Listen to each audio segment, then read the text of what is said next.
આજે 24 એપ્રિલ 2026 રોજના અનુક્રમમાં આપણે આ શ્રી રામાનુજાચાર્યકૃત વ્યાસસૂત્રનું શ્રીભાષ્ય જે છે તે જોઈ રહ્યા છે. એમાં અત્યારે આપણે મીમાંસકો એનો મત કેવી રીતે રજૂ કરીએ એ જોઈએ. મીમાંસકો સામાન્ય રીતે શું છે, શ્રુતિઓના અર્થ જે છે તે કર્મો ઉપર લે છે. વિધિ સંબંધી શ્રુતિઓ કહીને એમ કહી કે એ શ્રુતિઓના અર્થને કર્મમાં જોડનારા મીમાંસકો છે.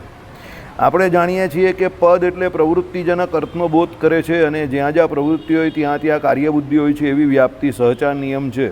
એથી સિદ્ધ થાય છે કે સર્વ પદો કાર્ય એટલે પ્રવૃત્તિજનક અર્થ પરત્વે વપરાય છે અને તેઓ સર્વે વિશિષ્ટ કાર્યનું પ્રતિપાદન કરે છે. આ સર્વે પદો માયોમાય સંકળેલા હોય એકબીજાના અર્થને વિશિષ્ટ કરે છે અને સર્વે અમુક કાર્યનું પ્રતિપાદન કરે છે. એટલે બધા પદ હોય તે કંઈ ને કંઈ એકબીજા જોડે કનેક્શનમાં કંઈ ને કંઈ કાર્યનું પ્રતિપાદન કરે એવું કહેવા માગે છે. ભાઈ દાખલા તરીકે આપણે એમ કહીએ કે ત્યાં જાઓ અને મને ઠંડુ પાણી આપો.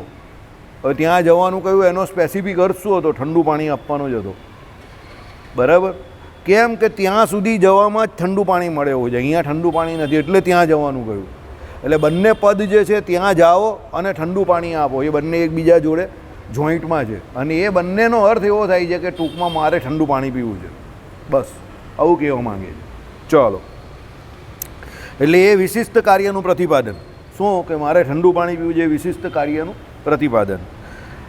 એટલે કાર્યાન્વિત સ્વાર્થ માત્રમાં જ એટલે કાર્ય સાથે જોડાયેલો તે પદનો અર્થ એમાં જ પદોની શક્તિ છે એમ નિશ્ચય થાય છે. જેમ કે ઘટ લાવ, એમાં ઘટ શબ્દનો અર્થ લાવ શબ્દથી પ્રતિપાદિત તે કાર્ય સાથે જોડાયેલો જ સમજાય છે.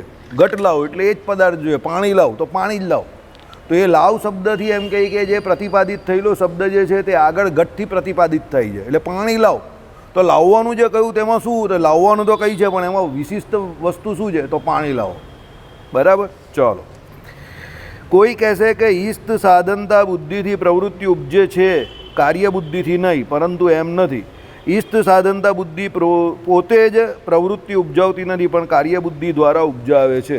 ઓકે, આ વાંધાનું તાત્પર્ય એવું છે કે કાર્યબુદ્ધિ અમુક કરવું એ સાધ્ય વિષયક બુદ્ધિથી પ્રવૃત્તિ ઉપજતી નથી પણ સિદ્ધ વસ્તુના જ્ઞાનથી એટલે અમુક છે એવા જ્ઞાનથી ઉપજે છે. અમુક વસ્તુ અમુક તરેની છે. આ પ્રવૃત્તિ મારા ઈષ્ટ પદાર્થનું સાધન છે એ છે. શબ્દથી પ્રતિપાદ્ય સિદ્ધ વસ્તુનું જ્ઞાન થયું. બરાબર? એટલે શું છે સાંભળો. કોઈક એવું કહે કે ભાઈ ઈષ્ટ સાધનતા બુદ્ધિથી ઈષ્ટ સાધનતા બુદ્ધિ પોતે જ પ્રવૃત્તિ ઉપજાવતી નથી પણ કાર્યબુદ્ધિ દ્વારા ઉપજાવે છે. ઈષ્ટ સાધનતા બુદ્ધિ એટલે મને કોઈ વસ્તુ ઈષ્ટ છે, મારે કોઈ વસ્તુ જોઈએ છે, પ્રિય વસ્તુ છે. સમજો, મારે કોઈ વસ્તુ પ્રિય છે તો એ પ્રિય વસ્તુ જે છે તે મને કાર્ય કરવા માટે પ્રેરે છે. બરાબર? કોઈ એવું કહે તો એમ કહે કે એવું નથી પણ કાર્ય બુદ્ધિ દ્વારા જ ઉપજાવે છે. એટલે એમ કહે કે કાર્ય કરવાની બુદ્ધિ દ્વારા ઉપજાવે છે. કેવી રીતે? ઈષ્ટ સાધનતા બુદ્ધિથી કાર્ય બુદ્ધિ ઉપજે અને પછી પ્રવૃત્તિ થાય. એટલે ઈષ્ટ સાધનતા બુદ્ધિ કદાચ હોય કે આ વસ્તુ મને જોઈએ છે પણ એનાથી કાર્યબુદ્ધિ ઉત્પન્ન થાય અને કાર્યબુદ્ધિ એની ઉત્પન્ન થાય પછી એ કાર્ય કરે પછી જ એને એ વસ્તુ પ્રાપ્ત થાય. ટૂંકમાં શું છે કે પ્રવૃત્તિ જે કંઈ કરે એમાં કાર્યબુદ્ધિ મુખ્ય છે. ઈષ્ટ સાધનતા બુદ્ધિ તો ખાલી એને એ તરફ પ્રેરે છે પણ પછી કાર્યબુદ્ધિ થાય પછી જ એનું કાર્ય કરવા જાય. બરાબર? દાખલા તરીકે ઈષ્ટ સાધનતા બુદ્ધિ અમારા બેમાં ઘણી બધી છે પણ કાર્યબુદ્ધિ નથી તો એનાથી અમને કંઈ વિશેષ ફાયદો નહીં થયો. તમારા આ લોકો મુક્તનાથ ગયા, બધા કેટલું બધું લોકો ગમે ત્યાં જાય છે. બધા અહીંયા ઘણા જે નથી જઈ શક્યા કે જે જવા માંગે છે તે બધા બિચારામાં એવા દુઃખી ભરે. તો અમને બેને કોઈ અસર જ નહીં, 1% બી અસર નહીં. એવું પણ નહીં કે જવું જ જોઈએ, એવું પણ નહીં કે ના જવું જોઈએ. બધું ભગવાન ઉપર. કાલે એકદમ નોર્મલ કન્ડિશન કે ભાઈ કાલે જવાનું ને એવી ઈચ્છા થઈ તો આવતીકાલે પણ ચાલ્યા જઈએ અને પરમાત્માની ઈચ્છા ન હશે તો નહીં જઈશું તો શું ફરક પડશે? એવા દુનિયામાં એવા ઘણા કામ છે કે જે આપણે નહીં કર્યા તેનાથી શું ફરક પડ્યો? સમજો, રૂપિયા પૈસા હોવા જોઈએ અને હોવા જોઈએ તો 50 કરોડ 100 કરોડ 200 કરોડ હોવા જોઈએ પણ આપણી પાસે નથી તો એનાથી આપણે શું ફરક પડ્યો? જીવવાનું છોડી દીધું. ગ્રહસ્થાશ્રમીને ઘરમાં ગૃહિણી હોવી જોઈએ, નથી તો શું ફરક પડ્યો? ભાઈ કંઈ ફરક પડ્યો? ગ્રહસ્થાશ્રમી નહીં રહ્યા, શું ફરક પડ્યો? જીવવાનું છોડી દીધું? નહીં છોડે. એટલે કહેવાનું તાત્પર્ય શું છે કે તમારી વિચારસરણી કયા કામ કરે છે એની પર આધાર. આજે સાંજે 5 વાગે જે એક ભાઈ જોડે મારી ચર્ચા થઈ એ ભાઈ મને એવું કહેતા હતા, કેમ કે જીવનમાં અમુક વસ્તુની જરૂરિયાત હોય અને એ વસ્તુ પર એ સમય પર ન મળે ને તો માણસ બહુ નાસીપાસ થઈ જાય આમ તેમ. મેં કહું એના બે પરિપ્રેક્ષ છે. પહેલું પરિપ્રેક્ષ એવો છે કે માણસ નાસીપાસ થઈ જાય, કંટાળી જાય, ફ્રસ્ટ્રેશનમાં આવી જાય. બીજો એક પરિપ્રેક્ષ છે, એ બહુ જોરદાર છે. તે કે એ કયો? મેં કહું એ એની ઉણપ એના જીવનમાં ન લાવે ને એના વગર જીવતા શીખતો થઈ જાય અને એના વગર જ જીવે. મેં કહું જે છોકરા અનાથ હોય છે, નો ડાઉટ મા બાપ જેવી અમૂલ્ય જે કોઈ ભગવાનની ગિફ્ટ જે છે, ભેટ જે છે, એ મળવી જોઈએ બધાને, પણ બધાને નથી મળતી. તો જેને નથી મળતી તો એ મોટા નહીં થતા. એની ઉણપ રહી છે ને, પણ એ ઉણપ સાથે જીવતા શીખી જાય છે અને એ મોટા થાય જ છે. સંસ્કાર માટે કે એના માટે મા બાપ જરૂરી છે, સૌથી વધારે જરૂરી છે, પણ નથી હોતા એ પણ મોટા તો થવાના જ છે. પછી મોટો થાય પછી એને રૂપિયા, પૈસા, ઘરવાળી, ઘર બધાની જરૂર હોય છે. તો પણ દુનિયામાં એવા કેટલા ટકા લોકો છે કે જે બધાનું એ કાર્ય સિદ્ધ જ થાય છે? ઘણા બધા એવા છે કે જેનું એ કાર્ય નહીં થતું, તો શું એ જીવવાનું છોડી દે છે? હવે એમાં વસ્તુ પરિસ્થિતિ શું છે ખબર? તમારા જે કામ થાય છે તે અને જે કામ નથી થતા તે. તો એમાં જે કામ નથી થતા તમે એની પાછળ મગજ ચલાવ્યા કરશો અને એને એ ચિંતામાં અને સ્ટ્રેસમાં રહેશો, તો તમારી પાસે જે વસ્તુ છે એનો પણ તમને આનંદ ન મળશે અને તમારું જીવન જે છે તે નરક જેવું થઈ જશે. જે વસ્તુ નથી એના વિશે વિચારીને. પણ તમારી પાસે ભગવાને જે તમને આપેલું છે એની સાથે તમે જીવતા શીખી જાઓ, તો તમારી પાસે જે નથી એ તમને કદાચ દિવસમાં નહીં, મહિનાઓમાં એકવાર પણ યાદ નહીં આવે. સમજો? અને અહીંયાથી માંડીને બ્રહ્માજી સુધીમાં એવો કયો વ્યક્તિ છે કે જેને એનું ધારેલું બધું જ મળ્યું હોય? એવો એક પણ નથી. આ તો શું છે, આપણે બીજાનું જોઈને પોતાનું બગાડીએ છીએ. અને બીજાનું જોઈને આપણે એવું થાય છે કે ભાઈ પેલો આમ ગયો એટલે મારે આમ જવું જોઈએ. એ નહીં જતે તો તમને કંઈ એવી ઈચ્છા પણ નહીં થશે કે તમને એવું લાગતે પણ નહીં કે ત્યાં જવું જોઈએ. પણ એ ગયા એટલે તમને એવું લાગ્યું કે મારે જવું જોઈએ. ઘણાને અસર થઈ છે. ઘણા અહીંયા બેસનારે બહુ મગજ પર બહુ મોટી અસર થઈ ગઈ. I must say that. એટલે પછી હવે આમાં શું હતું, આવા સમય પર મને ખબર પડે છે કે ડિફરન્સ બહુ મોટો છે. માનસિક સ્ટેબિલિટી જે કહેવાય ને, સ્થિરતા, એનો ડિફરન્સ બહુ મોટો છે. સમજો? એટલે આમાં શું છે કે અમે લોકો એ પ્રમાણે ટેવાઈ ગયા છે કે એવી રીતે જીવવાનું ને આપણે આપણા હિસાબે શાંતિથી જીવવાનું. તમે લોકો હજુ નથી ટેવાયા. બહુ જ જાન બાકી છે તમારામાં. હજુ એ બહુ ઉણપ છે, બહુ મોટી ઉણપ છે. એટલે મેં તમને શું કહ્યું કે જે ગુણ આપણામાં હોય નહીં ને એ ગુણ આપણે સામેવાળામાં પણ કલ્પી નહીં શકતા. એટલે ભાઈએ કાલે કહ્યું એ પ્રમાણે કે તલવાર પડેલી હોય કે ઘન પડેલી હોય, પણ તમને સમય પર ચલાવવાનું કે તો તમારામાંથી કેટલા લોકો ચલાવી શકે એ મેઇન વસ્તુ છે. સાધન તો હોય પણ એને ચલાવવાની જીગર જોઈએ ને. તમારી સામે અહીંયા આતંકવાદી આવી જાય અને એના હાથમાંથી કદાચ ઘન છૂટી જાય તો તમારામાં એ જીગર છે કે તમે એવું ઉચકીને એને ધડામ દઈને જડી દેવ? એ કેટલા ટકા લોકો કરી શકે? સમજ્યા મારી વાત? એટલે હથિયાર હોવું અને હથિયાર ચલાવવું અને એ ચલાવવા માટે જે જીગર અને જે આવડત જે છે તે બહુ અલગ વસ્તુ છે. સમજો? એટલે તમારે એ ઉણપમાં કેવી રીતે જીવવું અને એ શીખવું અને જીવન તમને શું આપે છે, શું નથી આપતા એની ચિંતા વગર જીવન કેવી રીતે જીવવું એની ઉપર તમે મસ્ત રીતે પીએચડી કરીને જીવવા માંડો તો કોઈ તકલીફ જેવું તમને બહુ લાગે નહીં.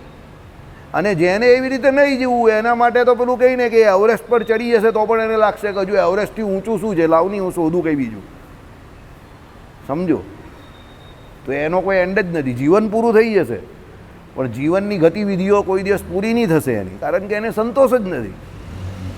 આવું છે. એટલે આ ફરક છે અને એ ફરક રહી છે. જ્યાં સુધી એ સમજણ નથી રહેતી ત્યાં સુધી એ ફરક રહી છે.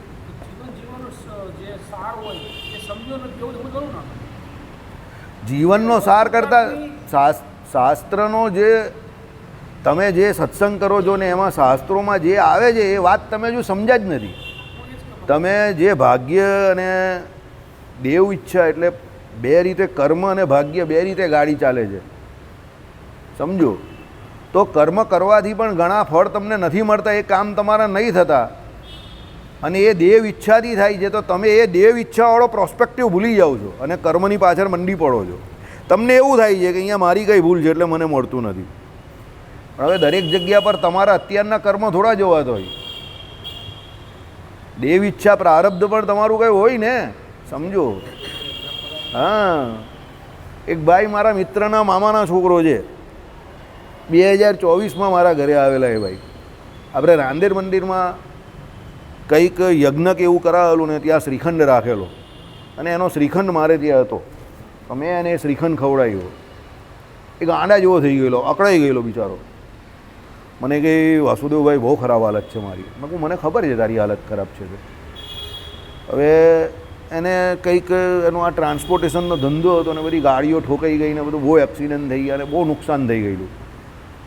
કંઈ કરવાના મૂડમાં જ નહીં હતો બિચારો, થાકી ગયેલો, હેરાન પરેશાન થઈ ગયેલો. મને કહે કે હેરાન થઈ ગયો આ તે. ભાઈ મેં એને કહ્યું 2026માં તારી તકલીફ દૂર થઈ જશે. મને કે હું વાત કરો કે હા. એ કંઈ અત્યારે તો કંઈ હાથમાં દેખાતું નથી, કંઈ નહીં. આજે જ એના મામાના એટલે એની ફોઈના છોકરાનો ફોન આવ્યો. રોજના 8,000 રૂપિયાની આવક છે એની, રોજના 8,000. અને મહિનાની કેટલી આવક થઈ?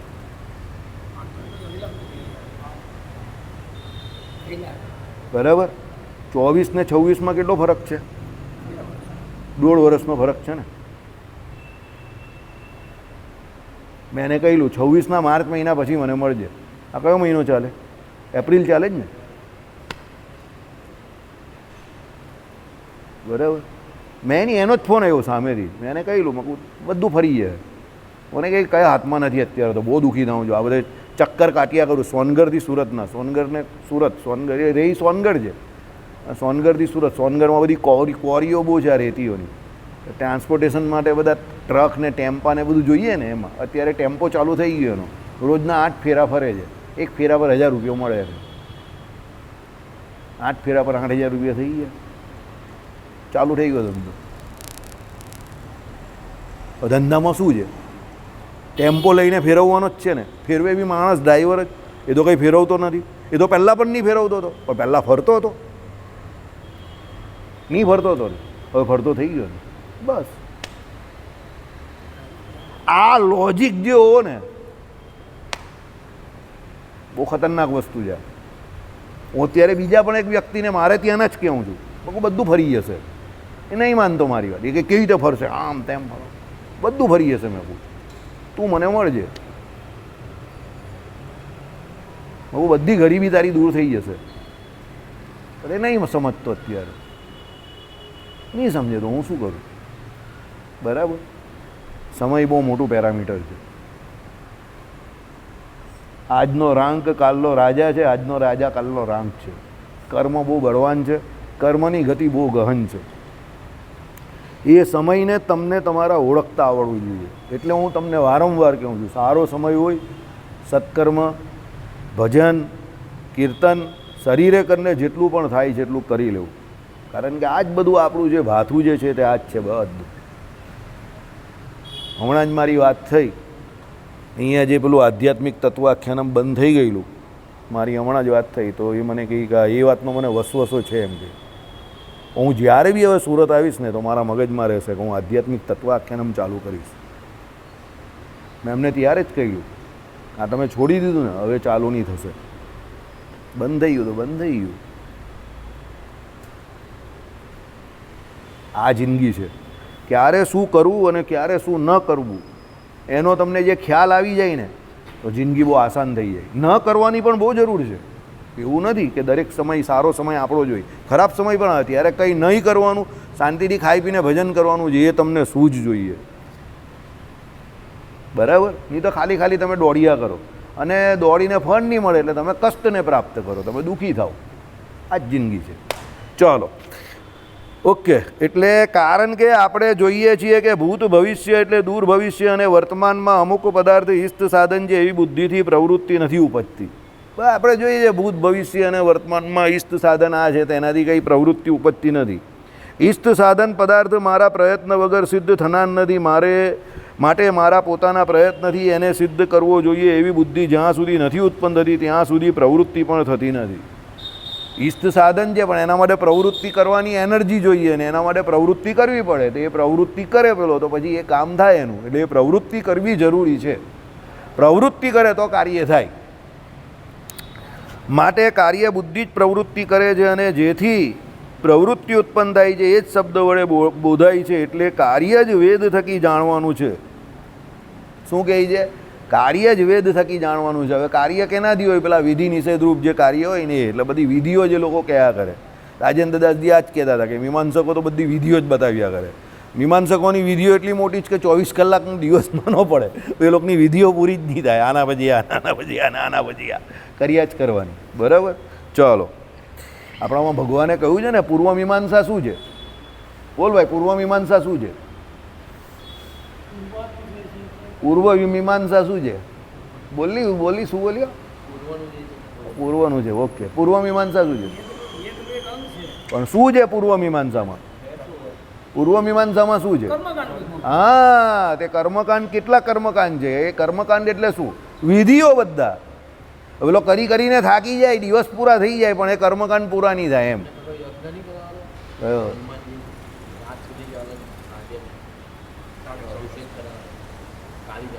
હા, કાળી ચૌદસમાં આખો દિવસ સવારે 8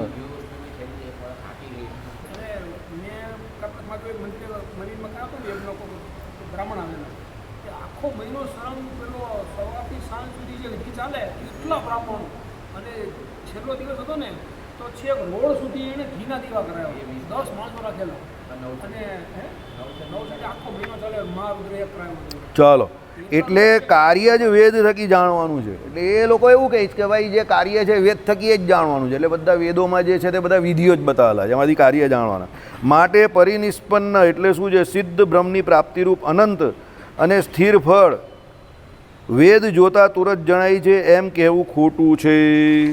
શું કહે છે? જુઓ ઉપર પાના નંબર 59 અને 88. ચાલો એ પછી જોઉં. અક્ષયમ યયમ હમ વૈ ચાતુર્માસ્ય યાજીન સુકૃતમ ભવતી. ચાતુર્માસ્ય યાગ કરનારને અક્ષય સુકૃત થાય છે.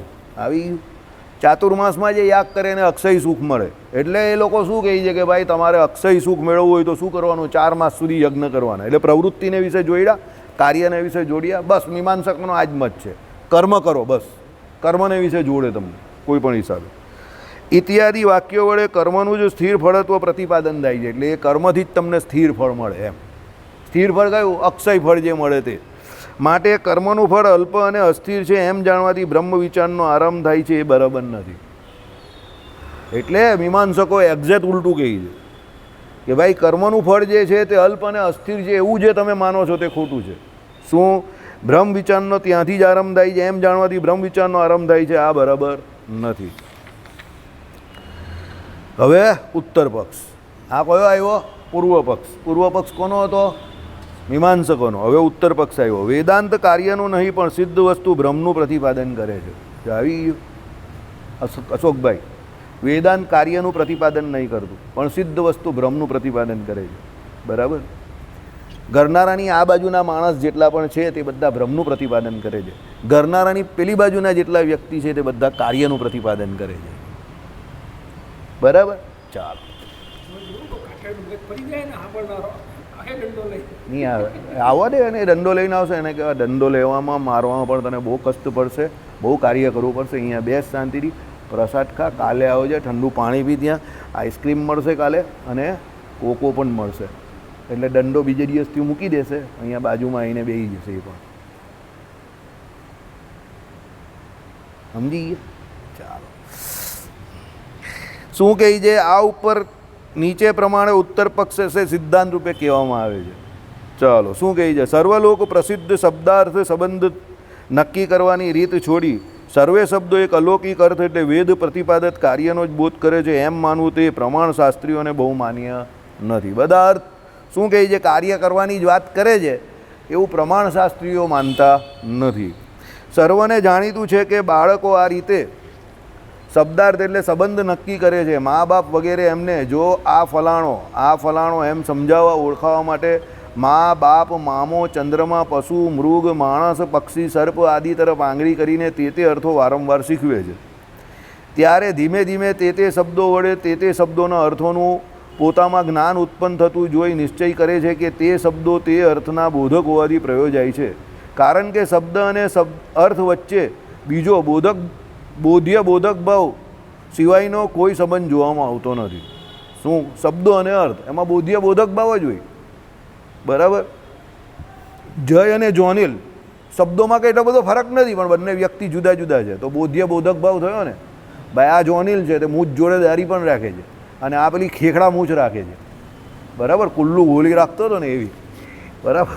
કુલ્લુ ગોળીને ઓળખે જ તું નથી ઓળખતો? ચાલ કંઈ નહીં, ગોપાલ ઓળખે છે. કુલ્લુ ગોલીની મૂછ આવી જરી. બરાબર. યુટ્યુબ પર સર્ચ મારે છે કુલ્લુ ગોલી, એટલે તને મળી જશે કુલ્લુ ગોલી કોણ હતો. પણ મૂછ જોરદાર છે તારી, જોરદાર, મજા આવી ગઈ એવી મૂછ છે. એટલે કહેવાનો મતલબ શું છે? જય અને જોનિલ ફરક નથી. આમ નામમાં કંઈ એટલો મોટો ફરક થોડો છે. જ બંનેમાં આવે છે, પણ બંને વ્યક્તિ અલગ છે. અને બોધ્ય બોધક ભાવ શું છે? બંને વ્યક્તિ અલગ છે. જય બોલે તો આ બાજુ ને જોનિલ બોલે તો આ બાજુ. તો એ બોધ્ય બોધક ભાવ જે છે તે સ્ફુટ થઈ જાય તરત જ. એટલે જે શબ્દનો જે અર્થ જે છે તે શબ્દ અને અર્થ એ શબ્દ બોલે એ પ્રમાણે. કેમ આપણે એ પ્રમાણે શીખેલા છે કે ભાઈ આ વાઘ છે, તો વાઘ પાસે જઈને તમે ગાયને ઘાસ ખવડાવો, એમ કોઈ દિવસ ઘાસ ખવડાવવા ગયા છે? અશોકભાઈ સિવાય કોઈ વાઘને ઘાસ ખવડાવવા નહીં જાય. અશોકભાઈ ચાલ્યા જાય વાઘને ને, તો પછી બરાબર. જો વાઘને ઘાસ ખવડાવવા જાય એવો એક જ માણસ છે, અશોકભાઈ. બરાબર. આ તો ભાઈ બ્રશ કરાવવા બી જાય વાઘને સવારે રોજ. આમ કરીને બ્રશ કરી લે, એમ કે બધું અંદર ફસાયેલું, આવું મોટું બ્રશ બનાવેલું એમણે, આમ કરીને સાફ કરે. બરાબર. એટલે વાઘને બ્રશ બી કરાવે, નવડાવે ધોવડાવે પણ અશોકભાઈ, અને પછી એને ઘાસ બી ખવડાવે. બરાબર. હવે જે દિવસે એ વાઘને ઘાસ નહીં મળે તે દિવસે શું કરે? અશોકભાઈને જો છે ને,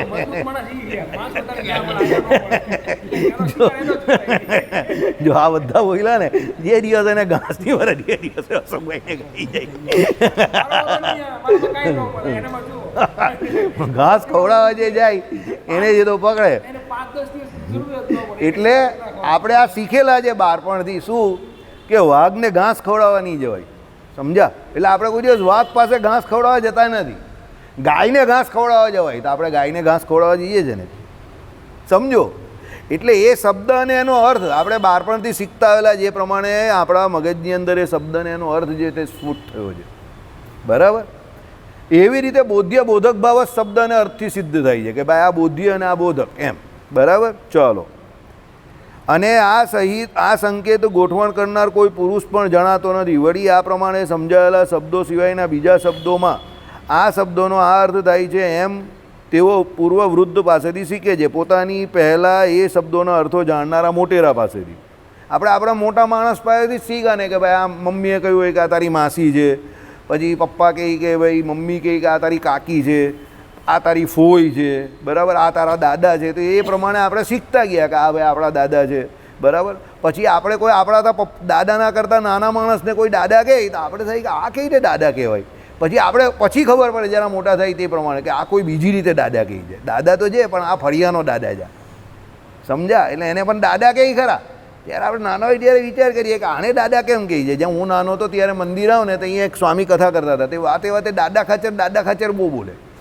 મને એમ કે કોઈ ખાચર નામના બહુ મોટા દાદા હશે, કારણ કે મને એક મારા ચીમન દાદા ખબર.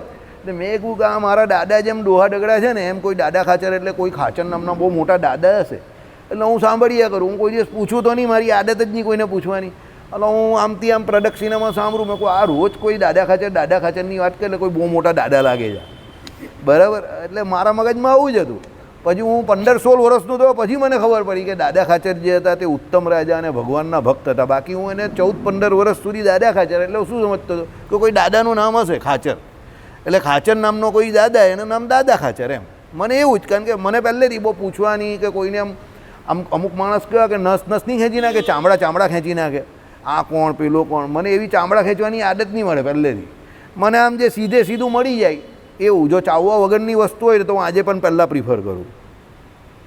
ચાવવાની મહેનત ઘટે ને તમારી. સમજો? એટલે મને એવી વસ્તુ બહુ ગમે કે આમ સીધી તરત લાવ, જલ્દી લાવ. બરાબર. ગરમ નહીં હોય તો પણ ચાલે. મારે ગરમ નહીં, અત્યારે તો ઠંડી જ ચાલે. અને મહેનત ઓછી હોય છે મને આમ સીધી બેઠા મળી જાય તો આપણે બહુ મસ્ત મોસાળે જમાડવાને માં પીરસનાર તો આપણે બહુ મજા આવી જાય. આપણે પૂછીએ પણ નહીં કે તું શું જમાડવાનો છે. બરાબર. આપણે બેસી જ જવાનું શાંતિથી. પછી ચામડા ખેંચવાની છે કે આ દાદા ખાચર કોણ હતા ને આ ઉકા ખાચર કોણ હતા ને. પણ એક વસ્તુ યાદ રાખજો, જ્યારે જે તમને સમજ પડવાનું છે તે પડવાનું જ છે.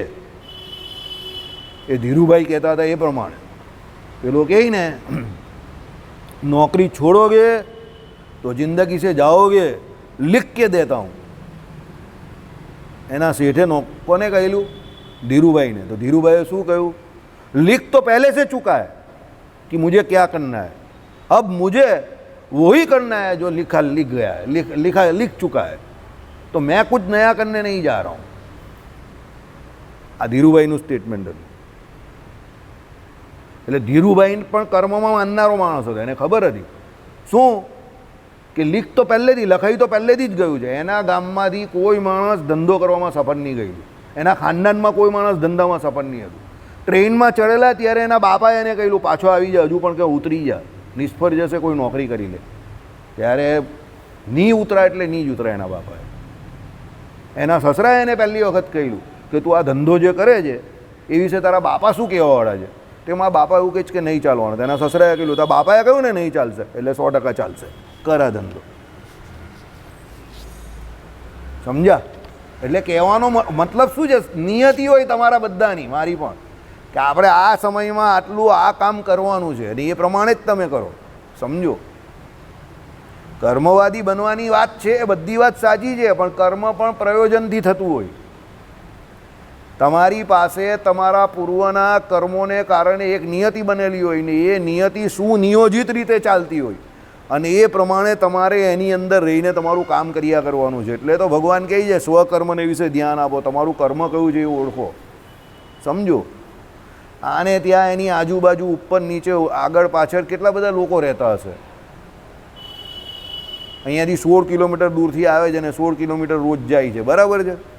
કામ તો સરળ નથી, કામ તો આમ કઠણ જ છે, પણ એ આવે છે ને। અમે અડાજણમાં પહેલી વાર મકાન લીધેલું, જ્યારે અમે લીધેલું ત્યારની અત્યારે એવું કહેતા હતા કે મંદિર તમે નહીં આવી શકશો, મંદિર બંધ થઈ જશે। લખાયેલું હોય તો આવી શકાય, 26 વર્ષ થઈ ગયા છે। આપણે એવું નહીં કહેતા કે આપણે કંઈ ગ્રેટ કર્યું, સમજો, પણ લખાયેલું હોય તો આવાય અને નહીં લખાયેલું હોય તો આ ફળિયામાં રહેનારા લોકો પણ કાં આવે છે? આ મંદિરમાં ફળિયામાં લોકો રહી જ છે તો કેટલા લોકો આવે છે તમે જોવું નહીં, સવારથી સાંજ સુધી નથી આવતા, નથી જ આવતા ને। સમજો, ડ્રાઈવર તો તેલ પીવા ગયા, ડ્રાઈવર તો કદાચ સંડાસ બી લાગી જાય ને ચાલ્યો જાય ને દર્શન બંધ થઈ જાય। આ તો અહીંયા બાજુમાં રહી જાય ને તો એ સંડાસ લાગી હોય ને અહીંયા આવી જાય તો દર્શન કરીને પછી સંડાસ કરવા જાય તો બી વાંધો નહીં આવે। સમજો, કદાચ એના સંડાસમાં કોઈ અંદર ઘૂસેલો હોય અને એને સંડાસ લાગેલી હોય તો એ કંઈ ચાલી આવેલો ગયો જ તો 10 મિનિટ જરા ઉપર જઈ આવો તો પણ એને દર્શન થઈ જાય, પણ તો પણ એ નહીં આવે, ત્યાં બેઠો બેઠો આંટા માર્યા કરતા આમ કરતો, બરાબર? ઉપર નહીં આવી શકે, એ નિયતિ હોય। સમજો, એટલે નિયતિ હોય। સમજ પડી ગઈ તમને? એટલે કહેવાનો મતલબ શું છે? તમે તમારું કર્મ કરો, જે કર્મ તમને ભગવાન સોંપે છે એ તમારા પૂર્વ કર્મને હિસાબે સુનિયોજિત રીતે એ બનેલું છે, તો એમાં સંતુષ્ટિ રાખો અને બેસ્ટ રીતે કરો। તમારી શ્રદ્ધાથી એને પૂરેપૂરું તમે વફાદારીથી આપો, મોહ નહીં રાખો, ફળની ઈચ્છા નહીં રાખો, પણ તમે શ્રદ્ધાથી એ તમારું કામ કર્યા કરો। તમને જે કામ મળેલું છે એ વફાદારીથી કર્યા કરો, બસ। પછી બીજી બધી ચિંતા નહીં કરો, આગળ પાછળની ઉપર નીચેની। ચલો, એ રીતે સર્વ શબ્દોના અર્થો જાણી લઈને પારકાને જે સમજાવવાનું હોય છે તે સમજાવવા માટે તે અર્થનો બોધ કરે એવા વાક્યોનો પ્રયોગ કરે છે। જે શબ્દનો અર્થ તમે જાણો છો તમારે શું કરવાનું? તો પારકાને સમજાવવાનું છે ને, બીજાને જ સમજાવવાનું છે ને, બરાબર? હવે જેને બિચારાને શબ્દ બોલતા નથી આવડતા એને પણ નાગપુર સમજાવવું હોય તો આમ કરતા નાક દબાવે અને પછી આમ કહે એટલે પેલો સમજી જાય કે નાક ને પછી આ પૂર એટલે આમ નાગપુર। કાનપુર કહેવાનું હોય તો કાન ને પછી આમ પૂર, એમ, બરાબર? લાતુર કહેવાનું હોય તો એટલે પેલો કે લાતુર। સમજ્યા? શબ્દનો બોધ થઈ ગયો ને। શબ્દનો બોધ સામેવાળાને સમજાવવા માટે જ કરે છે। પછી ગુસ્સો કરે તો એ કંઈ આમ બતાવવાની જરૂર નહીં હોય, આમ કરે એટલે સમજી જાય કે સાહેબ ગુસ્સામાં છે, બરાબર? આમ બતાવો એટલે જીગર સમજી જાય કે કોકો, આમ બતાવો એટલે જીગર સમજી જાય કે આઈસ્ક્રીમ, આમ બતાવો એટલે સમજી જાય કે ચમચો, આમ બતાવો એટલે સમજી જાય દરિયો, આમ બતાવો તો સમજી જાય ગ્લાસ। સીધી વાત છે ને। આને કહો આમ એટલે આ સમજી જાય કે આ થેલી લાવવાની, શબ્દની જરૂર પડી, આમ જ કર્યું એટલે થેલી લાવી દે। આને કહું ત્યાં બોર્ડ લખવાનું છે એટલે તરત જ પેલી વ્હાઈટ થેલી લઈને આવી જાય, પહેલાં લખવાનું છે એટલે આમ કરીએ એટલે પેલો પહેલાં આવે। આ બધા ઉદાહરણ તમને આપું છું એમ. કેમ? એ બધા કામ આપણે રોજ કરીએ છીએ અને સુનિયોજિત રીતે કરીએ છીએ, એટલે એમાં શબ્દોની પણ જરૂર નહીં પડતી. શબ્દોની જરૂર પણ સામેવાળાને એનો અર્થ સમજાવવા માટે. સમજો, આઈડિયા આવે છે? એટલે આ આપણું જીવન જે છે તે આગળથી આપણા મોટેરાઓએ જે પ્રમાણે જે વસ્તુને જોઈને એનો અર્થ કર્યો અને એના માટે એક શબ્દ નક્કી કર્યો, એ પ્રમાણે આપણે એને જાણીને બીજાને રજૂ કરવા માટે કહીએ છીએ. બહુ સિમ્પલ વાત છે. આવું ઉત્તર પક્ષ કહે છે. ચાલો, બીજી રીતે પણ શબ્દાર્થ સંબંધ સહેલાઈથી નક્કી થઈ શકે છે. કોઈ એક પુરુષે બીજાને દેવદત્તને જઈને કહે કે તારો બાપ સુખે બેઠો છે. આ તો અમારી વાત આવી ગઈ, બરાબર? શું કહે? દેવદત્તને જઈને કે તારો બાપ સુખે બેઠો છે. બરાબર છે, એકદમ સાચી વાત કીધી છે. સુખે જ બેઠેલા છે. હા, વાત તો સહી છે. ચાલો, એમ હાથના ચાળાથી સમજાવીને દેવદત્ત પાસે મોકલ્યો. જો આવી ગયું ને, એમ હાથના ચાળાથી સમજાવીને દેવદત્ત પાસે. મેં તમને હમણાં લાતુર બતાવ્યું, તમને હસવું આવ્યું ને? નાગપુર બતાવ્યું, કાનપુર બતાવ્યું તો હસવું આવ્યું ને? જો આવી ગયું ને, હાથના ચાળાથી કહી દીધું કે તારો બાપો ત્યાં સુખેથી બેઠેલો છે. સમજો, તો શબ્દની જરૂર વગર આવી ગયું ને. જો મને ખબર હતી કે આના પછી કંઈ એવું જ આવશે. વાંચ્યું નથી મેં, 20 વર્ષથી નહીં વાંચ્યું, પણ મને ખબર કે એવી રીતે જ આવે, એનું કોમન સેન્સ આ. ચલો, એ સંદેશો કહેવાય એ ચાલ્યો અને દેવદત્ત પાસે જઈ તારો બાપ સુખે બેઠેલો છે એવા શબ્દ બોલ્યો. પેલાએ કહ્યું ને પછી પેલાએ કહ્યું. પેલો તો શબ્દ બોલ્યો જ નહીં, ખાલી ઈશારાથી સમજાયો, ચારાથી. પણ પેલાએ જઈને કહી દીધું એવું. હું આને જેમ કહું ને એ પ્રમાણે આમ, એટલે આ સમજી જ જાય કે થેલી લાવવાની. સમજો, બરાબર? એટલે કહેવાનું તાત્પર્ય શું છે? અમુક માણસ એ સમજીએ, પણ અમુક એવા પણ હોય કે તમે એને લસ્સી કેવું તો એ છાશ બનાવી લાવે, બરાબર? પછી દૂધ મલાઈવાળું કેવું તો પછી એ કંઈ પાતળું દૂધ લઈ આવે, પછી શ્રીખંડ કેવું તો કંઈ મઠો લઈ આવે. એટલે અમુક એવા કલાકાર હોય તો એને પાછું તમારે બરાબર સમજાવવું પડે. એવી પણ શક્યતા ખરી. રિસ્ક બધે જ રહેલું છે, કોઈ પણ કામમાં રિસ્ક તો રહેલું જ છે, એમાં ના નહીં પડાય, બરાબર?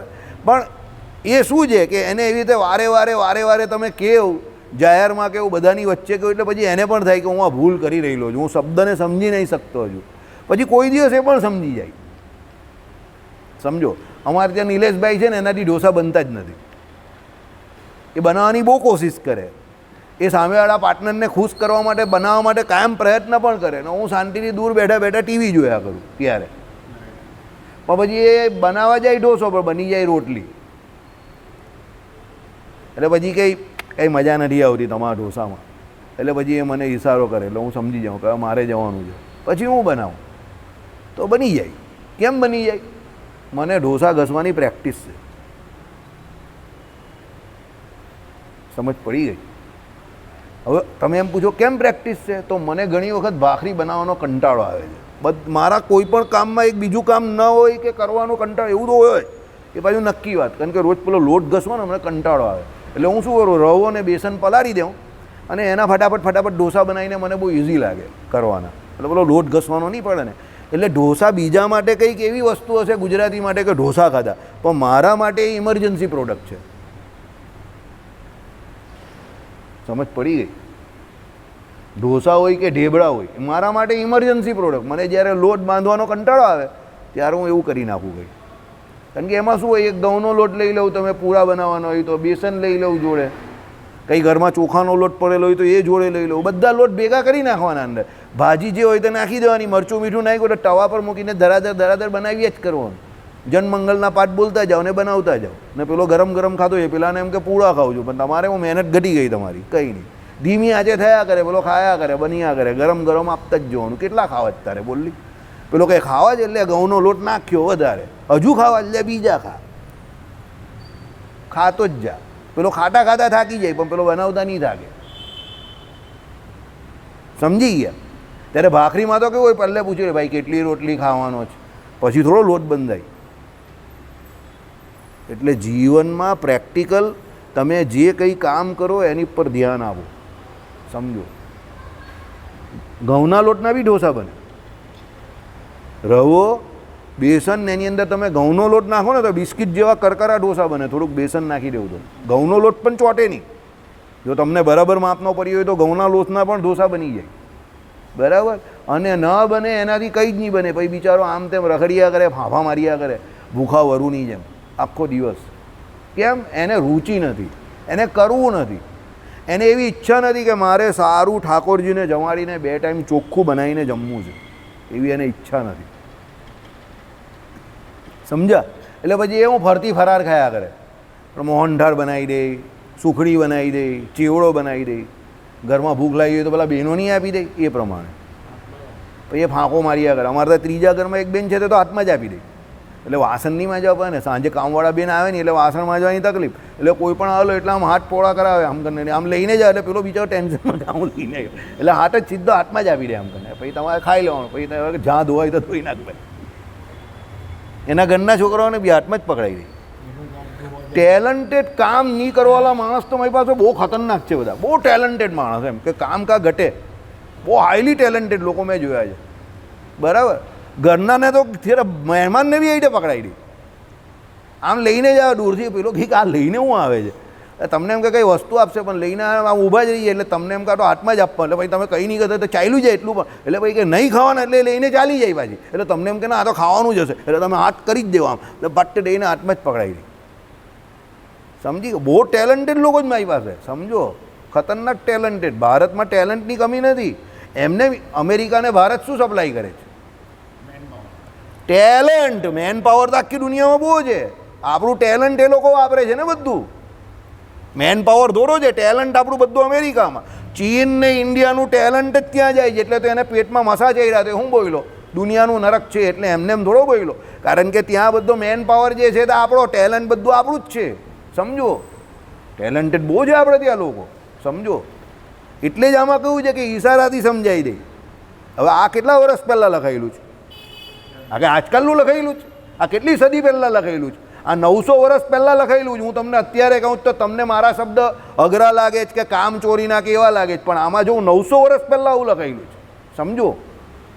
એટલે પછી હું કહેવાય પ્રમાણે કે ભાઈ ફિર એ મત કહેના કે ગલતી મેરી હે, મારી કોઈ વાંક નથી. આવી રીતે જ કહે છે એ લોકો કે ભાઈ ઈશારાથી સમજાવે, આમ કરે તેમ કરે. શબ્દ જે છે તે શબ્દનો અર્થ જે છે તે સામેવાળાને સમજ પડવી જોઈએ. બસ તમે ગમે તે બોલો કે ગમે તે કરો. આપણે રાંદેરમાં કહેતા હુલગાઓ એટલે બધા કેવા ધડાધડ આપણા વાળા આવી જાય છે. સમજો?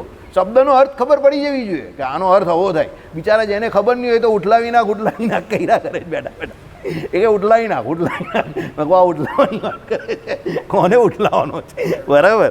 ચાલો 1 મિનિટ, 1 જ મિનિટ. હવે એવા શબ્દ બોલ્યો. પાસે શબ્દોના અર્થ જાણવા માંગતો એક માણસ બેઠેલો હતો. તે મૂંગણી માફક કર પલ્લવી સમજતો હતો. તે પેલા સંદેશો કહેવા જનાર માણસની પાછળ ગયો. એ માણસે સંદેશો કહેવા માટે અમુક શબ્દો વાપર્યા. તે સાંભળી અને નિશ્ચય કર્યો કે આ શબ્દ તે આ અર્થનું જ્ઞાન ઉપજાવે છે, માટે કાર્ય અર્થમાં વ્યુત્પત્તિ શબ્દાર્થ જ્ઞાન થાય એવો આગ્રહ નિર્મૂળ છે. માટે વેદાંત વાક્યો પરિનિષ્પન્ન એટલે કાર્ય નહીં પણ સિદ્ધ પરબ્રહ્મનો અને એની અપરિમિત ફળદાયી ઉપાસનાનો બોધ કરે છે. માટે જેથી એનો નિર્ણય થાય એવો બ્રહ્મ વિચાર કરવો જોઈએ. એટલે વેદાંત વાક્ય બ્રહ્મનો વિચાર કરવાની વાત કરે છે, એ બ્રહ્મને સિદ્ધ કરે છે અને એ ભગવાનની ઉપાસના એનાથી કરવાની છે. બ્રહ્મ વાક્ય વિચાર અને બ્રહ્મ વાક્ય ઉપાસના એ સિદ્ધ વાક્યો છે, એમાં કોઈ કામ કરવાની જરૂર નથી. સમજો? વેદાંતના દરેક વાક્યો શું છે? બ્રહ્મ ઉપાસના એટલે ભગવાનનું ભજન કરવાનું શીખવાડે છે, કામ કરવાનું નહીં કહેતા. કામ કરવાનું જેટલા લોકો અહીંયા સુરતમાં આવીને કેટલું કામ કરવા ગયા તો પણ બિચારાઓને 50 વર્ષ સુધી કંઈ નહીં મળ્યું. અને ઘણા લોકો સુરતમાં એવા છે જે કામ કર્યા વગર આજે પણ સુખી છે ને પહેલાં પણ સુખી હતા. બરાબર? શ્રીપતિમ શ્રીધરમ સર્વદેવેશ્વરમ ભક્તિ